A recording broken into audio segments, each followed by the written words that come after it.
자, 안녕하십니까. 글로벌 디펜스 뉴스 시청자 여러분. 자, 오늘도 심동보 제동님을 모시고 오늘은 조금 우리 화끈한 이야기를 해보겠습니다. 제7강구의 원유를 우리 해군이, 한국 해군이 과연 지킬 수 있나? 이런 좀 자극적인, 도발적인 이야기를 해보도록 하겠습니다.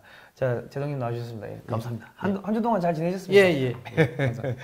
지금 지금 심동보의 이 실전 이야기 이 프로그램은 매주 수요일 저녁 7시에 심동보의 자유애국 TV와 글로벌 디펜스 뉴스에서 동시에 보실 수 있습니다.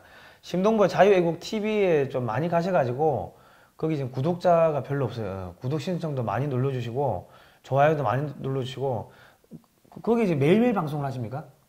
아닙니다. 뭐 일주일에 한두 번. 예. 그러니까 이 해군에 관련해서 뭐 이렇게 전략적인 부분, 실제로 살아있는 이야기를 또 일주일에 뭐 한두 번 정도씩 들려주시니까 거기 가셔가지고 또 많은 내용들을 보시고 공부를 또 하시기 바랍니다. 자, 이렇게 이제 넘어가도록 하겠습니다. 자, 이제 제동님 요즘에 보니까 지금 중국이 남중국해에다가 산호선들을 만들고 거기다가 지금 또 미사일 기지까지 이렇게 또 미사일까지 배치했더라고요. 그것도 항공모함 4척을 추가 건조한다고 이래 하는데, 뭐 이러면 우리도 소위 말해서 맞대응하기 위해서 항모전단이나 뭐 원자력 추진 잠수함이나 뭐 이런 걸 좀 건조를 해야 되는 거 아니겠습니까? 우리 통항로로 보호하기 위해 가지고. 예, 당연한 말씀이십니다. 당연한 말씀입니다. 근데 사실은 그 해군에서도 오래전부터 그런 개념으로 소위 전략기동함대, 전략기동함대로 그 명칭을 해서 벌써 그러한 개념을 추진한 지가 20년이 넘었습니다. 근데 왜 그리고 그게 우리가 제일 국민들이 쉽게 그 매칭을 시킬 수 있는 그 사업이 제주 해군기지 사업입니다. 제주 해군기지 사업이 언제냐면은 제가 중령 때 합참 전략본부 전력기획과에 실무자로 근무를 했어요. 그리고 매년 거기에서는 합동 전략 목표 기획서를 냅니다. 그런데 그게 그 당시에 9600 그리고 1996년부터 2000년 그 전략 목표 기획서를 작업을 했는데 그게 처음 그 개념이 들어갔어요. 해군의 최소한 우리의 생명선인 해상 교통로를 안전하게 보호하기 위해서는 우리가 지금 능력이 안 되지만은 언제까지는 그때 목표 기획 연도가 1995년이니까 2012년도까지인가 그랬어요. 2012년도까지 바시 해협까지 그러니까 중국과 대만 간 해협 그 600해리거든요. 그까지는 우리 자력으로 우리 해군력으로 지켜낼 수 있어야 된다. 그래 그걸 하려면은 전략기동함대가 만들어져야 되고 그 전략기동함대를 전개하는 기지가 있어야 된다. 진해는 너무 멀어서 안 된다. 진해가 우리 해군 모항이지 않습니까? 근데 부산 기지는 당시에 해군 3함대가 있었어요. 3함대 사령부가 부산에 있었거든요. 지금 목포에 가 있지만은. 그리고 해군 작전사가 진해에 있었는데 그것도 노무현 정부 끝나는 해 부산으로 옮겼죠.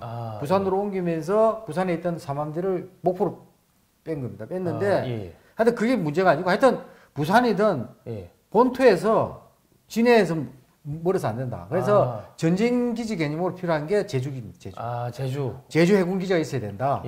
그래서 처음에는 강정이 아니고 하순 쪽입니다. 왜냐면 하순이 가장 입지적으로 좋아요.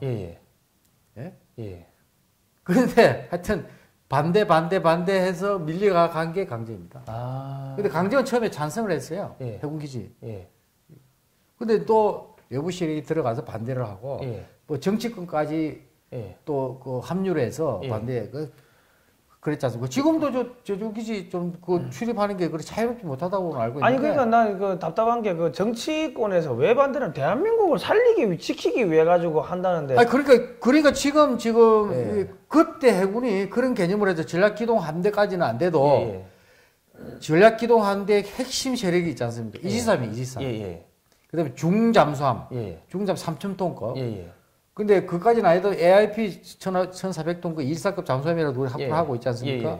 다 그렇게 좀 추진한 겁니다. 그거 없었으면요, 지금은 우리는 굉장히 위축돼가지고, 거기에 대한 어떤 손을 못 썼을 겁니다. 그리고 뭐 북한이 탄도미사일을 발사해도 탐지도 못 해내고, 그러한 상황이 온 겁니다. 그런데 우리 굉장히 그 어려운 여건 속에서 예산도 적고, 병력도 무지무지 부족한데도 불구하고, 그 난관을 극복하고 이걸 굉장히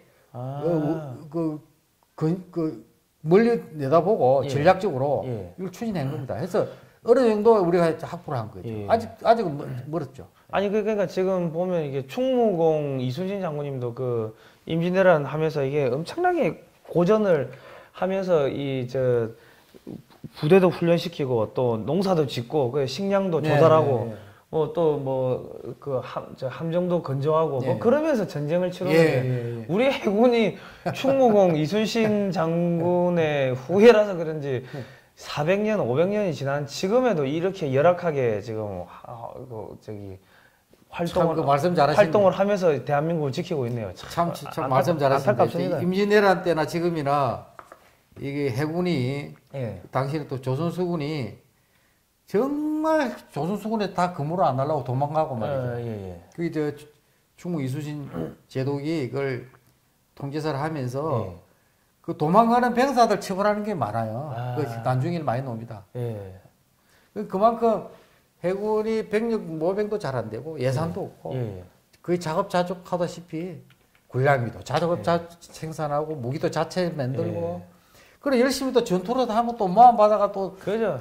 백일 정군하고 가서 아니 그러니까 지금 내가 요즘 답답한 게 이 충무공 이순신 장군의 정신을 이어받아야 되는데 그렇게 열악하게 하면서 나라 지키는 거를 아직까지 이어받았다는 게 이 국민 여러분이 진짜 우리 전부 다 반성해야 됩니다. 충무 이순신 제독이 해군에 좋은 유산을 많이 물려주시는데 또 그런 거는 좀 그런 거는 안 물려줘. 그런 것도 물려주셔가지고 참 해군이 지금 어렵습니다. 아니 그리고 진짜 이제 어차피 지금 뭐 안보 정당 무너졌고 뭐 보수 정당 다 무너졌기 때문에 지금 새롭게 이제 그 다음번 뭐 총선이나 이런 거 선거할 때는 새롭게 이제 좀 판을 짜야 되는데 진짜 대한민국의 해군 전문가 이런 뭐 심동보 제독님이나 아니면 또 다른 이 훌륭한 분들을 좀 국회를 보내셔가지고 전문가들이 들어가가지고 그럴 거 없지만 그런 생각 없어서 국민들이 지금 다 죽게 생겼는데 전문가들이 국회로 들어가야죠 지금. 아니 좀 그렇게 좀 해주시기 바랍니다. 제동님 그건 그렇고 지금 우리 조선 기술로 항공모함이나 원자력 잠수함 어떻게 건조 가능합니까? 충분합니다. 충분해요? 제가 저 현대중공업 근무할 때 물어봤습니다. 그 군함 만드는다니까. 그것도 항공모함 건조한 적이 없지 않습니까? 내가 물어보니까 아주 전문가 그러더라고요. 그러니까 현대중공에서 그 잔뼈 그건 진짜 그 기술력과 모든 걸 갖춘 경험을 갖춘 그 정모가 이야기를. 그는 저 컨테이너선을 가리키면서 제가 같이 차 타고 가면서 저걸 저 컨테이너선이 저 속력이 얼마인 줄 아느냐. 그래서 컨테이너선 우리 얼마나 크나 저게. 근데 컨테이너선을 건조할 수 있으면 항공모함 시공주군기래요.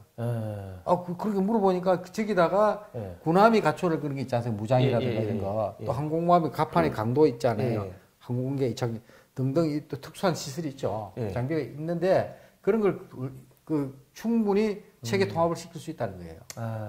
현대중공업 그거로는 이지선까지 만들어내는 이지선 만들었고 뭐 잠수함도 만들었고. 근데 그게 이제 항공모함은 선체가 크고 선체인데 컨테이너에서 충분하다는 거예요. 그래서 항공모함은 바로 내리면 바로 기본 설계 들어가서 제가 보기에는 진수까지 한 2년 내에 끝낼 수 있어요. 그러니까 이 우리나라의 뭐 기술력 자체가 뭐 세계 최고가 항공모함보다 더 큰 뭐 30만 톤 유조선도 뭐 만들고 LNG 선부터 해가지고 온갖 걸 다 만들기 때문에 안 해봐서 그런 거지 못할 건 없다는 거예요. 미국 그 이지스함 함장이 저한테 이야기하기를 우리가 만든 이지스함 그때 세종대함을 현대중공에서 만들었었는데 그걸 보고 부러워요. 왜요? 미국 이지스함보다 좋다는 거예요. 그래? 그리고 미국 이지스함은 건조 기간도 오래 걸리고 우리보다 한 1.5배는 걸릴 거예요. 그다음에 건조 가격도 한 또 배 이상 비싸요. 조금 시간이 기간이 많이 걸리니까. 가장 이지사하면 1조 한 2천억 가지고 만드는 나라가 없어요. 아, 그렇습니까? 그렇게 짧은 게 3년 되면 못 만들어요. 우리나라가 할 수 있는 거예요. 대단한 거죠. 근데 그다음에 이제 원자력 잠수함.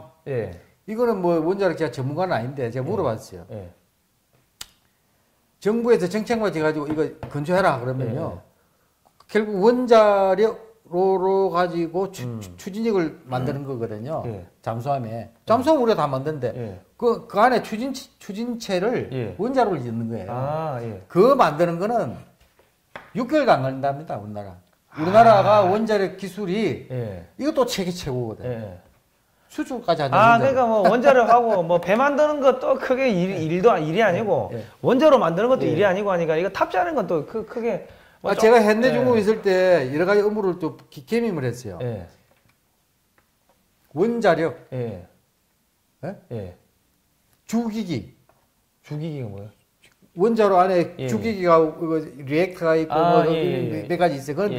그게 옛날 현대중공업이 했대요. 그게 이제 산업이 일어나면서 등등 해서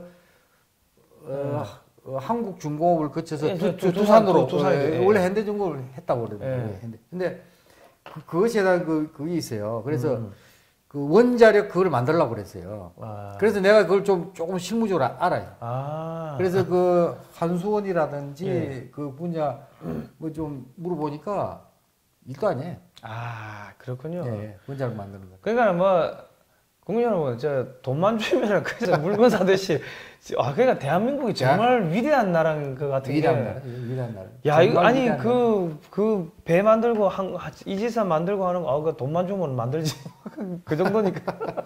정말 돈만 주면 한 3년 정도면은 뭐 만들 수 있는 거 아닌가? 뭐 잠수함도 그렇고 항공모함도 그렇고. 정말 위대한 이런 대목에서 우리 국민들이 박수를 한번 쳐야 됩니다. 정말 우리 국민들은 좀 아직 생활이 어렵고 안보도 약간 불안 요소가 있지만은 이제 크게 보면은 희망을 가지시면 됩니다.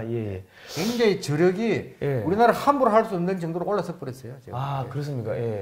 5천만 이상 인구를 가진 나라 중에 국민 소득 3만 불 이상 되는 나라가 뭐 6나라밖에 없다면서요. 미국, 일본, 독일, 프랑스, 이태리밖에 없답니다. 그게 러시아나 영국보다 우리가 높은 거예요. 아니 그러니까 지금 러시아 GDP가 한국보다 못하더라고요. 우리가 러시아 GDP가 그렇고 근데 5천만 이상 나라인데 우리나라 그런 나라예요. 야, 진짜 대한민국 이래 위대한 나라인데 이거를 망가뜨리지 못해가지고 안달인 사람들이 있으니까 제가 작년에 초등학교에 안보 교육을 무려 한 20번 했어요. 1학년도 하고 6학년도 하고 초등학교 그 가르치는 게 제일 어렵답니다. 근데 저는 사회 애들이 막 그러는 거예요. 그런데 쉽게 이야기했거든. 쉽게. 그런 이야기 하면 애들이 굉장히 좋아해요. 우리나라 이 정도는 되다 나라다. 너 말이야. 그러면 너가 되면은 우리 크면은 우리나라가 또 통일까지 돼가지고 세계 5대 강국이 들어간다. 그러니까 애들이 엄청 박수 치고 좋아해요. 그리고 북한이 우리보다 우리가 한 40배 이상 잘 산다. 북한이 그럼 뭐 살아요. 네 옷이 몇 불이냐 뭐 40불 있다 이거야. 북한 애들은 한 불이다. 네 그만큼 차이가 난다. 이런 거 쉽게 얘기해. 그렇군요. 그 지금 저희가 지금 가장 우려하는 게 지금 1978년에 이제 박정희 대통령이 우리나라 영해를 쭉 이렇게 이제 그 개발하다가 제주도 남방이죠. 제주도 남방에 그 남쪽에 7광구를 이렇게 대륙봉을 이렇게 확보를 했는데, 근데 그때는 우리가 힘도 없고 뭐 일본이 한창 이제 뭐 치고 올라가고 경제가 급성장할 때고 하다 보니까 일본의 뭐 위협이라든지 뭐 이런 여러 가지 때문에 일본하고 한일 대륙봉 협정을 맺었거든요. 그게 78년도인데 이게 50년간 유효한데, 이게 문제는 이게 실질적으로 이 한국과 일본이 양국이 공동으로 오케이 사인을 해야지 이 7광구의 원유를 개발을 할 수가 있다고 합니다. 근데 여기가 뭐 70억 톤 이상이 뭐 매장돼 있다고, 원유가 뭐 흑해 유전에 맞먹는 원유가 매장돼 있다고 전문가들이 그러는데, 이 문제는 지금 한 10년 후가 되면은 이 대륙봉 협정이 이제 사라지니까 사실상 일본과 한국이 이거를 놔두고 7강구의 원유를 놔두고 이 해상에서 이게 치고받고 싸울 수 있는 뭐 그런 가능성도 있고요. 그리고 또 뭐가 있냐면 중국은 아예 이 한일 대륙붕 협정 자체를 인정하지 않고 있습니다. 자기들이 먹겠다는 거죠. 네. 그렇게 되면은 지금 우리가 지금 해군에 이렇게 투자를 하지 않으면은 박정희 대통령 때 이렇게 이렇게 확보해 놓은 7강구의 원유를 다 뺏기는 상황이 생기기 때문에 사실은 이거 지금 우리가 지금부터 해군에 투자를 해야 되는데 이거 지금 어떻게 우리나라 어떻게 좀 투자를 하고 있습니까? 해군에 어떻습니까? 해군력이 이제 유사시에는 예. 그거 가지고 이제 좀 영유권 분쟁이 예. 해결이 안 되고 뭐 서로 또 예를 들면 뭐 해군력을 그것도 현실을 해가지고 뭐 하다 보면 충돌까지 있을 수 있는 거죠. 그러면은 이제 그 적정한 해군이 최소한 견제를 할 수 있는 해군력을 꼭 갖춰야죠. 갖춰야 되는데 지금은 상당히 아까만 말씀드렸다시피 일본 해상 자위대에 비해서 뭐 전력 지수 측면에서 뭐 3분의 1 또는 2분의 1 뭐 이 수준인데 그거는 반드시 극복해야 될 과제고요. 그리고 이제 우리가 자원이 제한돼 있기 때문에 국방 예산이 똑같이 할 수는 없어요. 그 무리인데 이제 그거는 전략적으로 집중과 선택을 잘 해야죠. 해군력을 건설하더라도 국방력 전체를 방위력 개선을 하지 않습니까? 육군, 지상 전력, 공중 전력, 해상 전력, 또 공군이 같이 쓰는 공통 전력이 있어요. 공통 전력 이런 분야 이제 하는데 소위 전략적 사고를 해야 됩니다. 그러니까 군사력 건설도. 그러니까 전략적 사고라는 거는 쉽게 얘기하면 우선순위예요. 우선순위를 정해서 집중하는 거예요. 근데 그것을 잘못하면은 막 그냥 힘 있는 파워 있는 그래서 의사결정 메커니즘에 중요한 그 포지션을 가지고 있는 집단에 유리하게 갚는 거예요. 그러면은 나중에 정강을 해가 돈을 많이 쏟아붓고 해놨는데 나중에는 전혀 의미 없는 쓸모없는 그게 전력이 되는 거예요. 예를 들면 우리나라 같은 이런 나라에서요. 탱크 있죠. 탱크 육군에 엄청 많아요. 지금 예를 들면 장갑차 탱크가 지형에 산악 지형에 이게 전부 기동로가 제한되어 있습니다. 이거 종심도 뻔하고. 근데 이게 막히면요 기동을 못 해요. 근데 그걸 많이 그렇게 그러면 육군이 요즘 하다 보면 이제 기동 헬기, 공격 헬기 이거 사업을 많이 하지 않습니까? 그 탱크도 그 공격 헬기의 밥이거든, 밥. 그러면은 탱크를 가지느냐, 전투 헬기를 많이 가지느냐, 이걸 선택해야 되는 문제예요. 그러면 그걸 굉장히 중요한 걸 판단을 해야 돼요. 그런데 기갑 장교들이 힘이 세가지고 탱크를 많이 가져야 된다. 그러면 항공 장교들이 헬기가 중요하다. 이래가 싸워야 돼. 그게 아니라 이거야. 이거는 그렇게 최고 의사결정 메커니즘에서는 이걸 정확하게 판단을 해야 돼. 그런데 해군하고 육군은 공군은 이게 마찬가지예요. 그래서 이걸 제한된 국방 예산을 가장 효율적이고 효과적으로 집행될 수 있도록 기획 체계를 잘 따듬어야 돼요. 그러니까 이거 무조건 일본을 따라가기 위해서 그렇다 안 되죠. 우리 국가 GDP나 이 수준이 틀린데 안 되는 거예요. 그래서 우리 굉장히 전략적 사고를 해야 돼요. 그렇군요.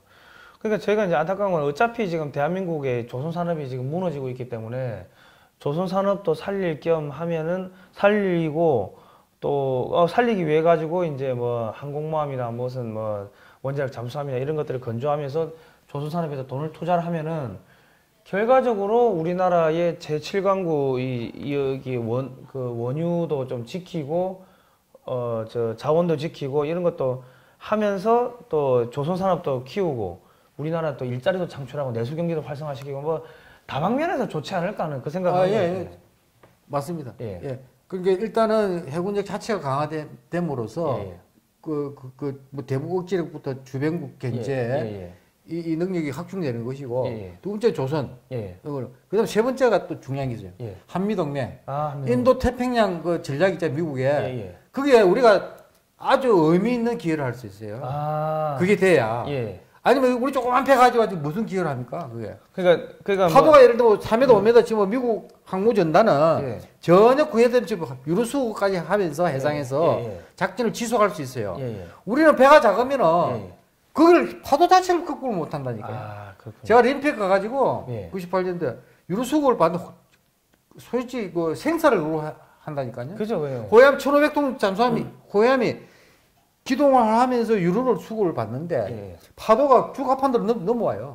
그 작업 요원들이 그 수심이 있지 않습니까? 파도로 갖다 친다니까요. 그 참 밧줄로 그 배 고정을 시켜가지고 뭐 헬멧 쓰고 라이프 자켓은 당연히 있고 밧줄로 다 몸을 그에 동료 매다시피 해가지고 작업을 했어요. 왜? 파도에 쓸려가 버리니까. 그냥 내성이 없어요. 그러니까 배가 작으니까. 그 미국 배들은 크지 않습니까? 4, 5m 그 유로수국 그대로 하는데 우리가 안 하면 유로수국 안 하면 작전을 계속 못 하잖아요. 받아야 돼. 야간에도 주간에도 딱 시간 되면 그 유조선이 오면 쫙 기동을 하는 받는데 목숨을 내놓고 한다니까. 그런데 그러한 열악한 배를 가지고 미국의 인도 태평양 전략에 우리가 무슨 역할을 할 수 있어? 우리가 자체가 그러니까 전략 기동함대 배를 대항화시키고 대항 작전 능력을 구비를 시켜줘야 일단은 해군력으로도 영해를 수호하는 거 당연하고 더 전략적 국제 역할을 할 수 있다. 그러면은 일단은 좀 배가 어느 정도 크고 하면은 뭐 중국이 태평양으로 진출하려고 할 때 미국이 오려고 하면은 너 좀 있어 우리가 알아서 할 테니까 뭐 좀 있어봐. 당연하죠. 뭐 이렇게 할 수 있는. 한국 해군이 일단 이걸 한다 이거야 급한 거. 그럼 또 합류해서 연합 작전을 하고. 그러니까 우리 해군이 5분 대기조 같은 그런 거를 그렇게 될 수 있고 역할 그러면 그 나중에 야 우리가 하다 안 되면은 미국 부를 테니까 너 좀 이따가 와 뭐 이렇게. 그리고 7광구 분쟁 있죠. 7광구 분쟁이 일본하고 한일 간에 문제가 생겼다 이거입니다. 거기다 한미 동맹이 중요합니다. 지금 저 중국하고 일본 간에 센카쿠, 일본명 센카쿠, 중국명 조우대, 그죠? 그 분쟁인데 지금 거의 요즘 잠잠하잖아요. 중국이 그 주장을 안 하잖아요. 거의 일본 그냥 그냥 뭐 섬으로 그냥 거의 기성사실을 굳어지 가는 것 같아요. 왜? 미국이 일본 편을 들어버렸잖아. 그러니까 그래 돼버린 거예요. 이게 큰 그 해양 세력이 7강국 문제인데 미국이 그거 한국이 영토도 가깝고 뭐 이런 기득권이 뭐 여러 가지 그냥 국제법적인 한마디만 하면 싹 기울어 버리는 거예요. 그리고 일본이 미국이 그렇게 하는 데는요 절대 못해요. 왜냐면 미일 간에 7강국 이상의 큰 이익이 있을 수 있잖아. 일본이라는 나라가 그래서 그거 못해요. 제가 보기에. 그래서 우리가 그런 영토 분쟁에서도요. 한미동맹 굉장히 중요해요. 이 방송은 우리 경상도 계시는 분들이 좀 많이 보셔야 될 것 같아요. 경상도가 지금 조선 산업이 초토화돼 버리니까 다들 실업자가 돼 버렸는데 경상도 분들이 좀 많이 보시고 다음번 선거할 때 항공모함 전단 만들겠다고 주장하는 정당에다 표를 확 주면은 그럼 될 것 같아요. 아니 목포에도 저 현대중공업 삼호중공업이 있습니다. 어디요? 목포에. 목포에도 있나요? 삼호중공업이 현대중공업 계열사거든. 그리고 저 군산 조선소가 있었는데 저 물량이 없어서 공장을 폐쇄했다는 얘기인데 그걸 하나에 다 살려야죠. 그러니까 어쨌든 간에 국민 여러분, 전라도 주민 여러분, 항공모함 짓자고 하십시오. 항공모함 지으면은 뭐 군산도 살아나고 뭐 다 살아나는 거, 대한민국 조선산업 전체가 살아나면 다 살아나는 건데 실제로 이런데 뭐 40조가 들든 50조가 들든 간에 이런데 투자를 해가지고 국가 모두 튼튼하게 하고 그런 7강국의 원유도 지키고 그리고 국가의 자존심도 지키고 미국한테 큰 소리 치고 미국 뭐 매번 여기까지 온다고 고생 많으니까 우리가 알아서 할 테니까는 우리가 뭐 지역 순찰 뭐 파출소 정도는 우리가 할 수 있다. 그 대신에 너희는 중국한테 중국 물건 사는 거 빼고 한국 물건 사. 이렇게 무역의 역으로 우리가 압력을 넣을 수 있는 거 아닙니까? 자, 그러면 지금 우리가 중국 해군하고 우리 해군하고 지금 해상에서 이렇게 붙으면 어떻습니까? 한국 해군이 좀 이길 수 있습니까? 중국 해군을? 중국 해군이요? 지금 너무 저는 개인적인 진짜 정말 개인적인 의견입니다. 예. 저는 이길 수 있다고 봅니다. 중국 해군이 이길 수 있습니까? 나는 일본 해상 자위대는 아까 분명한 차이가 있다고 그랬잖아요. 우리 또 질이 높으니까. 근데 중국 해군은 그렇게 질이 높지 않아요. 제가 그리고 굉장히 이 이야기는 제가 아마 처음 얘기할 거예요. 해군력을 운영하는 거는요. 자유민주 체제의 시민들이 아니면은 해군력을 운영을 못해요. 무슨 말이냐면은 공산권은 전체주의 있죠. 해군력 운용을 효과적으로 못해요. 특성이 그래요. 해군 함정 타보셨죠? 저 상선. 각자 다 안 보이는 데 일하잖아요. 그죠? 밀폐된 객실에. 그죠? 눈으로 감시 감독이 안 돼요. 자기 알아서 해야 돼. 관리 감독 안 되죠. 자기 그 시간 되면 자기 일은 자기 알아서 해야 돼. 그죠? 그렇죠. 그런데 저 전체주의는 어떻습니까? 전체주의. 감시 감독이 항상 전제가 된 시스템이에요. 그죠? 자율성이 없단 말이야. 왜 뭐 자기가 목숨 걸고 일할 필요 없잖아요. 배급 주고 나눠주고 공평하게 이런 거 아니에요. 자기 자율적으로 자유 의지를 가지고 하는 그 시스템이 아니에요. 해군력에 그 한계가 있다고 보는 거예요. 나는 그 중국 해군이 저거 이야기를 안 하는데 그 함정 질이나 수준도 낮지만은 문제는 그 운용하는 사람의 그 수준, 의식 수준, 그다음에 노하우, 그다음에 기술 수준 이런 게 나는 상당히 문제가 있다고 보는.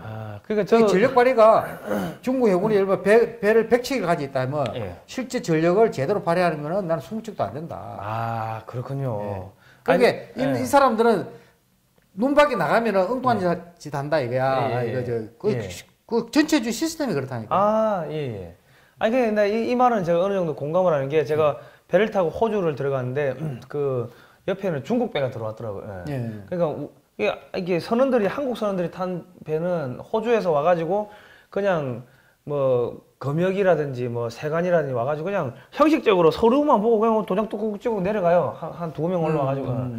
와, 중국 배는 이 버스로 와가지고 중국 선원들이 그 배를 운영하는 데는 하나하나 일일이 다 체크를 하는 거예요. 호주에서. 어마어마하게 그냥 까다롭게 보더라고요. 그러니까 이 전체적으로 이 수준이, 이 국력의 차이라는 게, 거기서는 한국이 중국보다 월등하게 앞서구나 하는 게, 한국 배 들어가니까 보지도 않아요. 근데 중국 배 오니까 그냥 일일이 감시하고 그냥 새카맣게 올라가가지고 이 검역부터 해가지고 방향 이게 싹 다 보더라고요. 그것도 그러고, 중국 선원들, 제가 일본 회사 배를 탔는데 인건비 아낀다고 중국 한족 선원들을 왕창 태운 배가 있었어요. 이 인건비 어느 정도 아끼는지 이제 테스트 차원에서. 그 배가 가는 항구마다 이게 문제가 생겨가지고 사고 나고 문제 생기 기름 유출. 그래가지고 이게 돈을 어마어마하게 손해를 봤습니다. 그러니까 상선도 그 정도인데 중국 군함이 어느 정도일지는 안 봐도 배 운영이 안 되더라고요. 그래가지고 결국은 한국 선원들로 다 바꿨어요. 그리고 그 조직 문화가 완전히 관료가 돼 있지 않습니까? 그렇기 때문에 경직돼 있는 거죠. 그러니까 자유의지에 의해서 자율적으로 생산성 있게 생산적으로 이게 안 되는 거예요. 그러니까 진짜 아까 그 이야기 그 전투력도 그렇게 그게 가능해야 전투력이 진짜 올라가거든요. 근데 안 되는 거예요. 그럼 치핑 깡깡이라고 하죠. 그것도 안 되니까 배가 세배를 줬는데 배가 1년도 안 돼가지고 녹이 쓰고 완전히 초토화됐는데 그거를 한국 선원들이 올라가가지고 다시 원상복귀를 시켜버렸어요. 중요한 말씀 하시네요. 제가 한 말씀 더 제가 해군 생활을 하기 때문에 배를 딱 보면은요 함정에 딱 가잖아요. 지금 5분 만에 다 파악하네요. 근데 저뿐만 아니고 대부분이 상급 지휘관이 방문하면 5분 만에 파괴돼요. 쫙 배 들어가기 전에 밖에서 보잖아요. 녹물이 주르주르 내려있는 배 아니에요. 그 다음에 딱 들어가면서 해문 통과해서 격리 받고 들어가지 않습니까? 그때 성조원들 표정 복장 보면 알아요. 자신감 있고 밝고 표정이 밝고 자신감이 있으면 그 복장이 단정하면 이거는 전비 태세 수준이 높은 거예요. 그 다음에 쭉 상한실까지 걸어가면서 hen척 이게 그 보수갑이라고 그러죠. 예. 배 문마다 수밀물이잖아요. 예. 그 전부 이거 도화 이걸 전부 다 닦아야 돼요. 예. 녹이 쓴다든가 하면 이게 안 돌아가. 그죠. 구리수 바르고 해야죠. 예. 그거 잘 돼 있다고. 예. 쫙 그러니까 그만큼 자기 배를 아낀다는 거죠. 다 남이 눈 안 가는데도 다 정비가 돼 있단 말이야. 주인 정신이 있고 예. 자율성이 있다는 게 자율성이. 예. 그걸 배 구석구석 그거 어떻게 다 해. 예. 근데 자기가 알아서 한 거예요. 예. 그런 배는 정비태세 수준이 높고 예. 유사시 나가서 싸우면 이겨요. 예. 승리한다고. 예. 전투에서. 근데 반대로 한번 보십시오. 예. 표정이 어둡고 복장도 엉망이고 예. 자신감도 없고 예. 배는 녹물이 줄줄 흘러내리고 예. 보수갑도 제대로 안 돼 있고 예. 배기면 배시 엉망이에요. 그 사흘들이 사고가 나고 예. 그 사고 뒤치리 하다가 끝나는 거예요. 그러면 아까 저 바다에 바다에 중국 배가 예. 예. 딱 후자예요, 후자. 지시 하나만 안 한다니까. 예. 스스로 잘 안 해. 그러니까 그 정도 수준 같으면 항해를 하면서 이게 다시 보급을 받고 하는 게 파도 치고 하면은 다 그냥 나 몰라라 하고 도망가 버리고. 그럴 수도 있죠. 그게 전투가 안 된다는 거 아니에요. 그러니까 림팩에 미국이 이렇게 데리고 와가지고 초청해가지고 이렇게 보여주고 한 거는 야 너희 수준이 어느 정도인지 알겠지. 그러면 림팩 갔다 온 그 중국 해군들은 아니 기가 질려버렸겠네요. 근데 그래서 제가 개인적으로 예. 중국 해군은 내가 자신 있다. 예. 내가 만약 한국 해군 뭐 사령관이나 하면. 예. 근데 11월 6일 서울대 강의할 때 예. 제가 북한 해군에 예. 내가 그랬다니까요. 1983년에 예. 제가 탔던 배가 간첩선 객침시켰다고 그랬잖아요. 예. 그 첫발에. 예. 그러한 자동화된 첨단 군함을 한 척만 저한테 주면은 예. 북한 해군을 내가 다 전멸시키겠다 그랬어요. 왜냐하면 그거를 얘기했다고. 그렇군요.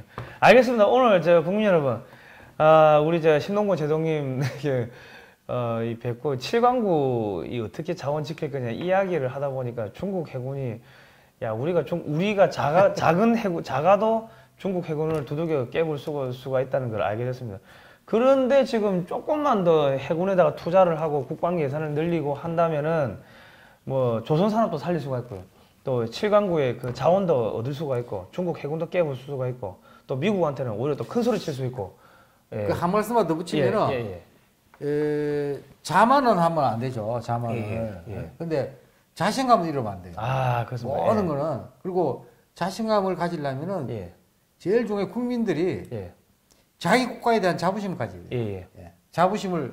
자기 국가에 대한 자부심, 자기 국가 지도자에 대한 자부심.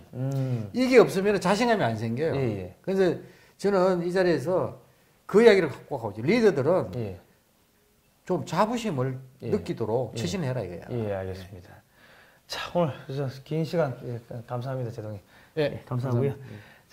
우리 심동보의 자유애국 TV 가셔가지고 좋아요 댓글 많이 눌러주시고 후원도 좀 많이 해주시기 바랍니다.